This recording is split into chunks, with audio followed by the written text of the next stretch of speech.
Hi friends, welcome to Shruti GK studio. ಈ ವಿಡಿಯೋದಲ್ಲಿ ನಾವು ನಮ್ಮ ದೇಶದ ಹೆಮ್ಮೆ ವಿಕ್ರಮ್-1 ಭಾರತದ ಮೊದಲ ಖಾಸಗಿ ಆರ್ಬಿಟಲ್ ರಾಕೆಟ್ ಬಗ್ಗೆ ಮಾಹಿತಿಯನ್ನು ತಿಳಿಯೋಣ. ವಿಕ್ರಮ್-1 ಭಾರತದ ಮೊದಲ ಖಾಸಗಿ ಆರ್ಬಿಟಲ್ ರಾಕೆಟ್ ಆಗಿದ್ದು ಭಾರತದ ಬಾಹ್ಯಾಕಾಶಯಾನದಲ್ಲಿ ಹೊಸ ಮೈಲಿಗಲ್ಲನ್ನು ಸ್ಥಾಪಿಸಿದೆ. ಅಭಿವೃದ್ಧಿಪಡಿಸಿದವರು ಹೈದರಾಬಾದ್ ಮೂಲದ ಸ್ಕೈ ರೂಟ್ ಏರೋಸ್ಪೇಸ್ ಕಂಪನಿಯು ಸಂಪೂರ್ಣ ಸ್ವದೇಶಿ ಹಾಗೂ ಖಾಸಗಿಯಾಗಿ ಅಭಿವೃದ್ಧಿಪಡಿಸಿದ ದೇಶದ ಮೊದಲ ಕಕ್ಷೀಯ ರಾಕೆಟ್ ಇದಾಗಿದೆ. ಮಿಷನ್ ಆಗಮನ್.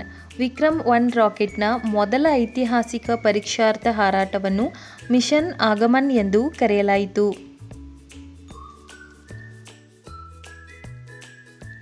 ಉಡಾವಣೆ.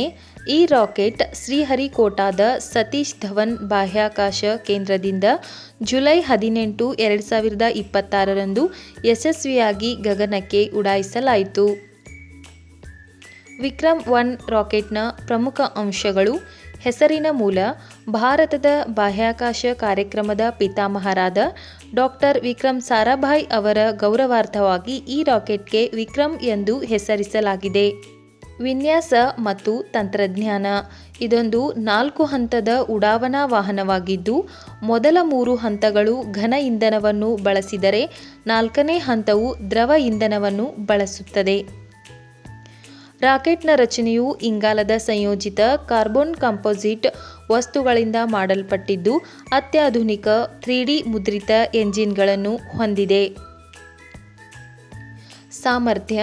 ಇದು 450 ಕಿಲೋಮೀಟರ್ ಎತ್ತರದ ಭೂಮಿಯ ಕೆಳಕಕ್ಷೆಗೆ ಉಪಗ್ರಹಗಳನ್ನು ಸೇರಿಸಬಲ್ಲ ಸಾಮರ್ಥ್ಯವನ್ನು ಹೊಂದಿದೆ. ಉದ್ದೇಶ. ಇದು ಸಣ್ಣ ಗಾತ್ರದ ಉಪಗ್ರಹಗಳನ್ನು ಭೂಮಿಯ ಕೆಳಕಕ್ಷೆಗೆ ಕಡಿಮೆ ವೆಚ್ಚದಲ್ಲಿ ಮತ್ತು ನಿಖರವಾಗಿ ಕಳುಹಿಸಲು ನೆರವಾಗುತ್ತದೆ. ಸಾಧನೆ. USA ಮತ್ತು ಚೀನಾ ನಂತರ ಸಂಪೂರ್ಣವಾಗಿ ಖಾಸಗಿ ಒಡೆತನದ ಕಕ್ಷೀಯ ಉಡಾವಣಾ ಸಾಮರ್ಥ್ಯವನ್ನು ಹೊಂದಿರುವ ವಿಶ್ವದ 3ನೇ ರಾಷ್ಟ್ರವಾಗಿ ಭಾರತ ಹೊರಹೊಮ್ಮಿದೆ.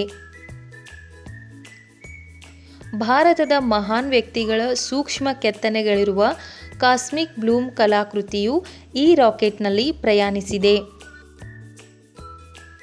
ಇದರಲ್ಲಿ ಭಾರತದ ಬಾಹ್ಯಾಕಾಶ ಪಿತಾಮಹ ಡಾಕ್ಟರ್ ವಿಕ್ರಮ್ ಸಾರಾಭಾಯ್, ಭಾರತದ ಕ್ಷಿಪಣಿ ಮನುಷ್ಯ ಡಾಕ್ಟರ್ APJ ಅಬ್ದುಲ್ ಕಲಾಂ ಮತ್ತು ನೊಬೆಲ್ ಪ್ರಶಸ್ತಿ ವಿಜೇತ ವಿಜ್ಞಾನಿ ಸರ್ CV ರಾಮನ್ ಅವರ ಸೂಕ್ಷ್ಮ ರೂಪದ ಚಿತ್ರಗಳನ್ನು ಕೆತ್ತಲಾಗಿತ್ತು. ಇದರ ಜೊತೆಗೆ ವಂದೇ ಮಾತರಂ ಎಂಬ ಪದಗಳನ್ನು ಹೊಂದಿರುವ ಪ್ರಧಾನಿ ನರೇಂದ್ರ ಮೋದಿಯವರ ಕೈಬರಹದ ಪೋಸ್ಟ್ ಕಾರ್ಡ್ ವಿಕ್ರಮ್-1ನಲ್ಲಿ ಬಾಹ್ಯಾಕಾಶಕ್ಕೆ ಪ್ರಯಾಣಿಸಲಿದೆ. ಧನ್ಯವಾದಗಳು. ಈ ವಿಡಿಯೋ ನಿಮಗೆ ಇಷ್ಟವಾಗಿದ್ದರೆ ವಿಡಿಯೋನು ಲೈಕ್ ಮಾಡಿ, ಶೇರ್ ಮಾಡಿ ಮತ್ತು ನಮ್ಮ ಚಾನಲನ್ನು ಸಬ್ಸ್ಕ್ರೈಬ್ ಮಾಡಿಕೊಳ್ಳಿ.